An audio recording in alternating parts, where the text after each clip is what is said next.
আসসালামু আলাইকুম viewers, welcome to mother cooking channel. আজকে আমি আপনাদেরকে তৈরি করে দেখাবো দুধ আর ডিম, মাত্র এই দুইটি উপকরণ দিয়ে তৈরি খুবই মজাদার পুডিং। যারা পুডিং তৈরি করতে বারবার ব্যর্থ হচ্ছেন তাদের জন্যই আমার আজকের এই ভিডিওটা। যারা পুডিং তৈরি করতে গিয়ে পুডিংটাকে বারবার অবাক করে ফেলছেন, বুঝতে পারছেন না যে চুলার আঁচটা কি পর্যায়ে রাখতে হবে এবং কতটা সময় ধরে চুলায় পুডিংটা রাখলে পুডিংটা ওভারকুক হয়ে যাবে না, সেই সম্পর্ক থাকবে অনেক টিপস। আর যারা পুডিং তৈরি করার সময় পুডিংটাতে ভালো একটা কালার নিয়ে আসতে পারছেন না, তাদের জন্য এই ভিডিওটা টিপস থাকবে। এবং যারা ক্যারামেল তৈরি করার পর যখন মলের মধ্যে ক্যারামেলটা ঢেলে নেন, মলের মধ্যে ক্যারামেলটা চারপাশে লাগানোর আগেই ক্যারামেলটা শক্ত হয়ে যাচ্ছে, ভালোভাবে মলের মধ্যে ক্যারামেলটা লাগাতে পারছেন না, তাদের জন্য থাকবে দারুণ এক টিপস। আর এই টিপস গুলো ফলো করে যদি আপনারা পুডিং তৈরি করেন, তাহলে অবশ্যই আপনারা প্রথমবারই পুডিং তৈরি করতে সার্থক হবেন। চলুন তাহলে রেসিপিটা দেখে নেওয়া যাক। প্রথমে আমি চুলার উপর একটা ছোট পাতিল বসিয়ে দিয়েছি।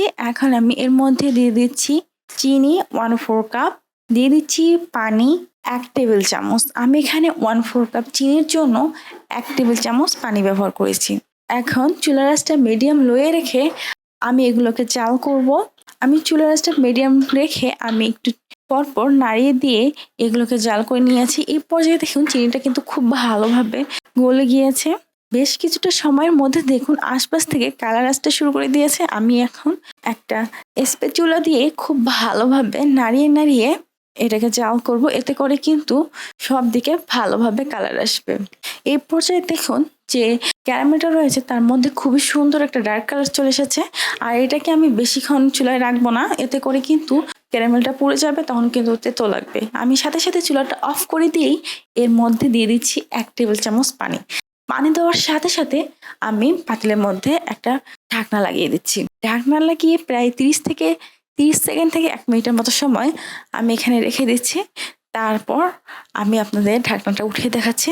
আর এইভাবে ক্যারামেলটা আপনারা তৈরি করে নিলেই পুডিং এর কালারটাও আসবে অনেক সুন্দর, এবং আপনারা খুব ভালোভাবে মলের মধ্যেও এই ক্যারামেলটাকে লাগিয়ে নিতে পারবেন। এখন আমি একটা মল নিয়ে নিয়েছি, এই মলের মধ্যে এই ক্যারামেলগুলোকে ঢেলে দিচ্ছি। তারপর খুব ভালোভাবে এই ক্যারামেলটাকে মলের মধ্যে লাগিয়ে নিয়েছি। এই পর্যায়ে দেখুন ক্যারামেলটা কিন্তু মলের মধ্যে খুব ভালোভাবে শুকিয়ে গিয়েছে। আর প্রথম পর্যায়ে কিন্তু ক্যারামেলটা যেহেতু গরম থাকে, আপনারা বেশ কিছুক্ষণ সময় ধরে খুব ভালোভাবে মলের মধ্যে লাগিয়ে নিতে পারবেন। এখন আমি পুডিং তৈরি করার জন্য 3টি ডিম নিয়ে নিয়েছি। একটা বাটির মধ্যে 3টি ডিম ভেঙে নিচ্ছি। তারপর এই ডিমগুলোকে একটা হ্যান্ড ফিটার দিয়ে খুবই ভালোভাবে ফাটিয়ে নিচ্ছি। তারপর এর মধ্যে দিয়ে দিচ্ছি চিনি 1/3 কাপ। যারা মিষ্টিটা খুব বেশি খেতে পছন্দ করেন তারা কিন্তু হাফ কাপও দিতে পারেন। আমি যেহেতু মিষ্টিটা একটু কম খাই, তাই চিনির পরিমাণটা একটু কম ব্যবহার করছি।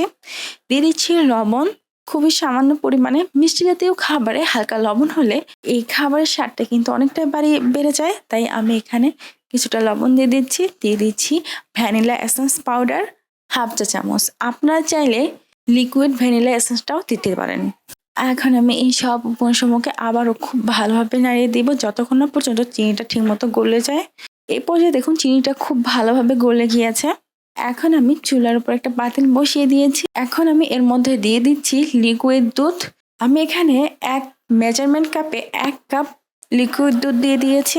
এখন আমি এই দুধটাকে কিছুটা গরম করে নিব। আমি প্রায় 1 থেকে 1.5 মিনিটের মতো সময় এই দুধটাকে গরম করে নিয়েছি। আমি হাতের একটা আঙ্গুল দুধের মধ্যে দিয়ে দেখছি দুধটা গরম হয়েছে কিনা। দেখুন এটা তাপটা খুব বেশি সহ্য করা যাচ্ছে না, সাথে সাথে কিন্তু আমি হাতটা উঠিয়ে ফেলেছি। খুব বেশি গরম করতে যাবেন না, এরকম মিডিয়াম গরম করে নিলেই হবে। তারপর এই দুধটাকে আমি ডিমের মধ্যে আস্তে আস্তে ঢেলে দিচ্ছি এবং হ্যান্ড বিটার দিয়ে এভাবে নেড়ে দিচ্ছি। এভাবে ডিমের সাথে আমি দুধটাকে খুব ভালোভাবে মিক্স করে নিলাম। এখন আমি মলের উপর একটা ছাঁকনি এভাবে ধরে এই ডিম আর দুধের মিশ্রণটাকে ঢেলে দিচ্ছি, এতে করে পুডিংটা খুব ভালো হবে। আমি এই দুধ আর ডিমের মিশ্রণটাকে খুব ভালোভাবে ছেঁকে এই মলের মধ্যে দিয়ে দিয়েছি। আমি আগে থেকেই চুলার ওপর একটা পাতিলের মধ্যে পানি গরম হতে দিয়েছি। এখন আমি কড়াইটা আপনাদের খুলে দেখাচ্ছি। দেখুন পানিটা কিন্তু খুব ভালোভাবে গরম হয়ে গিয়েছে এবং এই পানি থেকে ভাপ উঠছে। ঠিক এই সময় আমি চুলাটা অফ করে দিয়ে এই পুডিংটাকে চুলার উপর বসিয়ে কড়াইটা লাগিয়ে দিচ্ছি। তারপর আবারও চুলাটা অন করে প্রায় 2 মিনিটের মতো সময় চুলার আঁচটা হাই করে রাখছি। 2 মিনিটের মতো সময় চুলার আঁচটা হাই করে রাখার পর আমি চুলার আঁচটা কমিয়ে মিডিয়াম লো করে দিচ্ছি। তারপর আরো 20 থেকে 22 মিনিটের মতো সময় এই পুডিংটাকে চুলার উপর বসিয়ে রেখেছি। ফিরে এলাম প্রায় 20 থেকে 22 মিনিট পর।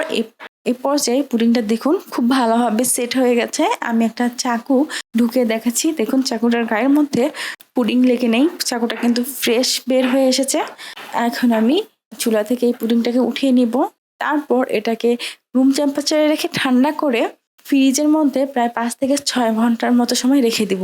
ফ্রিজের নর্মাল টেম্পারেচারে রাখতে হবে। এখন আমি ফ্রিজে 6 থেকে 7 ঘন্টা রাখার পর আমি এই পুডিংটাকে আপনাদের কেটে দেখাচ্ছি, পুডিংটাকে বের করে দেখাচ্ছি। পুডিংয়ের মলের 4 সাইডটা এইভাবে চাকু দিয়ে পুডিংটাকে আস্তে করে ছাড়িয়ে নিতে হবে। তারপর একটা বাটির মধ্যে আমি এই পুডিংটাকে ঢেলে নিচ্ছি।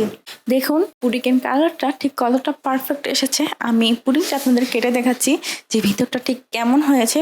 এই পুডিংটা কিন্তু একেবারেই পারফেক্ট হয়ে গিয়েছে। এইভাবে আপনারা চাইলেই আমার দেখানো নিয়ম আর টিপস ফলো করেই প্রথমবারেই সার্থকভাবে পুডিং তৈরি করে ফেলতে পারবেন। প্রিয় দর্শক, এই ছিল আমাদের আজকের রেসিপি। মাদার কুকিং চ্যানেলের আরও এক্সাইটিং রেসিপি নিয়ে আপনাদের সামনে আবারও উপস্থিত হব। ভিউয়ার্স, আপনাদের সকলকে অনেক অনেক ধন্যবাদ জানাচ্ছি পুরোটা সময় আমাদের সাথে থাকার জন্য। আমি উইশ করব আপনারা সবাই ভালো থাকবেন, সুস্থ থাকবেন এবং মাদার কুকিং চ্যানেলের সাথে থাকবেন। এই চ্যানেলে নতুন হয়ে থাকলে চ্যানেলটি সাবস্ক্রাইব করুন এবং ভালো লাগলে লাইক কমেন্ট ও শেয়ার করুন। ধন্যবাদ।